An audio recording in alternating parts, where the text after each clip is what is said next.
Manchester FM. Yes, it certainly is. First for local news and information. And I have a friend of mine on the phone. How are you doing, Paul?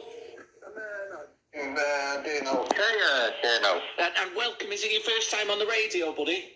It is his first time radio, like, Yeah. you get pretty nervous, like, you know you're not there, like. It doesn't matter. Don't be nervous at all, Paul. Don't be nervous at all. It's like when I first met you, I remember when you supported us, didn't you?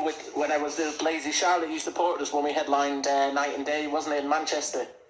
Yeah, it was, first time I was coming to your show and all that lot, and you brought me on, you know, just to see what you do and everything, and like getting on the train, I was full like nerves and excited, like, all in one to. But yeah, it was a brilliant experience because I never felt that experience before, and when you came in, like, no, to introduce me to the band and everything, and what I'm gonna walk around and what you said to your band people, so yeah, this is Paul Hawkins, you introduced me, and what you said was a lovely feeling, like, you know, so you never miss that. Thank you. Because, Paul, you see, people like you deserve that opportunity because you work really hard, don't you, when you're learning your songs on acoustic guitar and stuff like that. And I think a lot of other bands who are in my position, like rock bands and stuff like that, you know, I thought you did a brilliant job that day. You opened up the set for us, didn't you? You did the first 3 songs, wasn't it, on the night? And it must have been very daunting on you because it was a big, massive night, wasn't it? And it's a big club, isn't it? So, you know, how did you feel about it? Was it kind of like, can I do this or not? I remember you coming up to me backstage saying, Kieran, what do I do? And I said, just look at the back of the room and play it, man. Yeah, it was as well. I was nervous, like, I was coming in on dead confident. Soon as I got on the train and come to Night and Day. It was a lovely place, lovely people and that. I was like the nerves and that, so when I went on and did it, you know, just got to keep going. But it's like all part of learning, like, you know, I've never been on stage before. It's all part of learning. And I said to me, I told my mate, Pat Money, and after Hi, Pat. He turned around and said, well, you did better than me first time round. I'd just like to say a big thank you to Pat, because he's the one to help me, got me here to meet people like you and that. And what's his name again, Paul? Pat Bonny in Actishlet. Hi, Pat. I think I spoke to Pat on the phone one day, didn't I? When I was seeing how you were doing. I love the guy. I mean, I was at the library learning something. I didn't get the right call sheet. Tried to word with him. We fell out a little bit, but we made it up. You know, I apologise now. Just you get your bad days and that. But I love the guy, and I will go and see him when I get around to it. To be honest, Paul, being in a band is like going out with 5 women. I'm telling you now, like, me and the lads, like, you know, even in my band, it doesn't matter what I hate that. It sounded a bit egotistic. I nearly said what level you're at. It doesn't matter about that. But when you're in a rock and roll band, trust me, it's like having 5 girlfriends. Do you know what I mean? You're gonna end up falling out with someone somewhere along the line. So tell me a little bit more about you're thinking of doing busking now, aren't you, in Stockport? Well, yes, I do want to go and busk, but like you said, there's some things like plays on your mind, you know, you won't go out and busk and all that, but like, you got to be aware that you got people who want to rob you or rob your stuff, so it sets you back a little bit, it puts a little bit of doubt in your mind, you know. You can knock your confidence a bit, you know. You don't have to worry about that. Nobody's going to do that because at the end of the day, you know, in Manchester and in Stockport, we're all a community. You know, if someone saw that happening to you, Paul, or even if it was me walking down the street, do you know what I mean? I wouldn't have it, and no one would have it. Do you know what I mean? We don't operate like that in Manchester. We don't go around and you can't just do that. Do you know what I mean? I know there's a lot of people who think they can, but you don't get away with doing that sort of stuff to people. Especially when people are just out there to entertain people, you know, and try and do the best to make sure people are having a nice time. So have you any ideas of what songs you're going to be doing? It's just a couple songs, I know, like Sammy Lee, man, Knock on Heaven's Door. I mean, when I'll sing that vocally, you know, and I'm trying to do the Rolling Stones now, get this cover done. I want to done that cover because it's lockdown and been dragging behind. To get myself back in the same mind, then go back to doing my own song then and picking it up. So I've got to do another cover then. No, get me back in the same mind then. Get back into my own song, do a single album. That'd be nice, Paul. Like, and are you starting to write your own original music as well? Yeah, that's it. I've got my own original music. It took me a long time. I've got the words in my head, written it all out, learned it. And when I came back to doing the time, I went the long way, where I should have written it down with the guitar, marked it all out that way, but I went the long way. But you live and learn, don't you? Do you know how long my album took, Paul? 9 months, so don't worry about it. You do live and learn. Don't worry, you're not on your own there. It took me 9 months in the studio in Manchester, and I'm supposed to be a professional. Some days I'd go in and I'd just be like, I can't remember what I wrote about my own song. So don't worry about that. But like, you play a lot of Bob Dylan as well, don't you? Yeah, I played a lot of Bob Dylan. First time I saw a guitar, this guy knocked on me door. I said, can you let me in your house? He locked out, so I got me wooden mallet out and smashed his door lock off. When he come out and said, what moves are you into? I said, well, Bob Dylan. Could you just repeat that story? Please, just repeat what you just said. You got a wooden mallet out and smashed his door lock off to help him in the house. Yeah, I smashed his door lock in the house and he came out. Do you realise how rock and roll you really are, dude? I'm loving that. I got a wooden mallet out and I smashed his door lock off to help him in his house. Should have just put the window through, that would have been cool. Go on anyway, Paul, I'm loving this. Yeah, he said, what music you into? I said, Bob Dylan, Stan Garfunkel, and that. So he brought his guitar in, I bought a couple of beers, sat there had a couple of beers, he's playing all the folk stuff, and I thought, I want that, what you've got. So I went out and bought a guitar, but he had to go to Clapton-on-Sea where his kids were, so I didn't have long time to stay with him. So I cut the story short. Right. I saw a letter on the doorstep with his name, so I checked him up on the internet, Facebook, see where he was and everything. I found him and he was living in Hattersley, so I said, can I come up? He teach me to play. Of course he can. So I went up, that's nice, like yeah. 3 weeks and that, and just teach him at the time, and he to be very proud of himself. But it was every day I got up, didn't stop.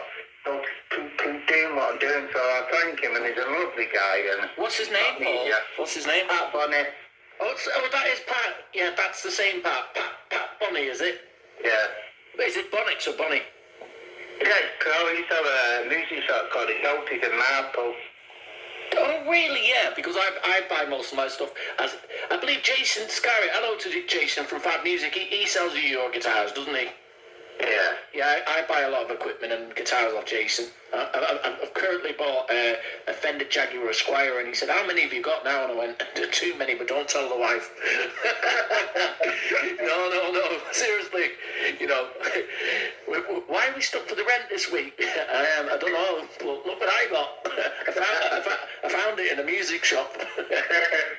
So what type of guitar are you using at the moment? I'm using a Faith, good guitars. Faith is a great guitar, yeah. Go on. Yeah, it's up there with Les Pauls. I've had it years, but I've got it sprayed to like an Honeybird colour. But an Honeybird what do you call it? You know, when you pick that plate thing. Yeah. So just to put this out, right, to all the rock stars, right, you customised your own guitar, didn't you? I certainly did. How cool is that? And then other people who are in massive bands, they think they're cool, but you customised your own guitar, and that makes it legendary. Do you know what I mean? So yeah. I like that. I think that's everything about you is rock and roll. That's why I wanted to get you on the show today. And I think you're very talented, Paul. I think you're going to have a great future. And I think you're coming on tour with us, aren't you? When we're with my band and that sort of thing to tour my solo album, aren't you? Yeah, it's December, isn't it? Liverpool and that, and yeah, I'm coming on tour, you know. We're guys coming on tour, learning, meeting people, you know, put a good spirit around everybody and cheer everybody up. You know, it doesn't cost now to keep put a smile on people's faces, you know what I mean? Exactly. Yeah, it's Jimmy's in Liverpool that we're doing now, and I think we're there the 8th of December on Saturday night, and tickets are only £10 if you want to come and see us, and obviously you can get signed albums and etc. on the night, guys, and Paul will be there. You're opening up for us, Paul, again, aren't you? Yeah, open up, just come on, just do something nice and simple, you know, and just to get you all ready in the back, and have a, give a good speech and say, the boys are coming on now, take it away. Yeah, get us ready. I love you, Paul. Right, Paul, I'm gonna let you go now. Can I just say hello to a couple of people? Say hello to whoever you want, Paul. I'd like to thank you, Woodlights, who's done a good job on me in the singing lesson, and thank you to Rose and Brian and Denise and all the people there. Thank you. I can't wait to get back there.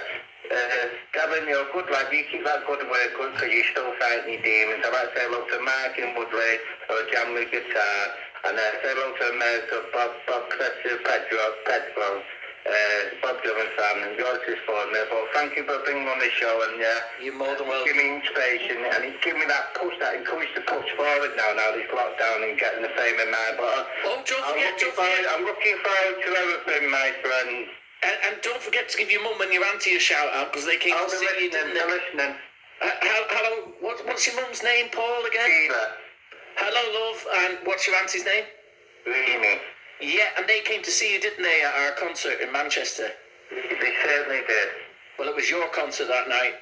Paul, I'm going to let you go now. It's been lovely to speak to you, and welcome to the radio. You've been really, really pleasant, and I'm sure all the listeners have absolutely loved you. I'm going to play out with one of your favourite songs. This is Bob Dylan, Blowing in the Wind. In fact, Paul, you introduce it. Pardon? Introduce this next song by Bob Dylan. Well, the next song Bob Dylan is like the Rolling Stones. Oh, it's called Blowing in the Wind. You rock star. Anyway, Paul, I'll see you soon. Take care. And you. Bye-bye. God bless you. Goodbye, Paul. Bye-bye.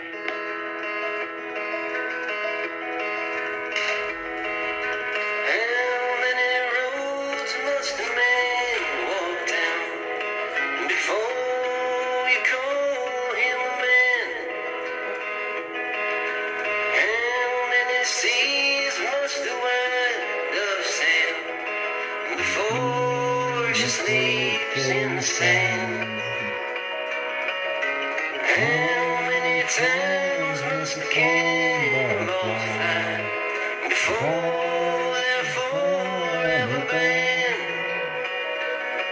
The answer, my friend, is blowing in the wind. The answer is blowing in the wind.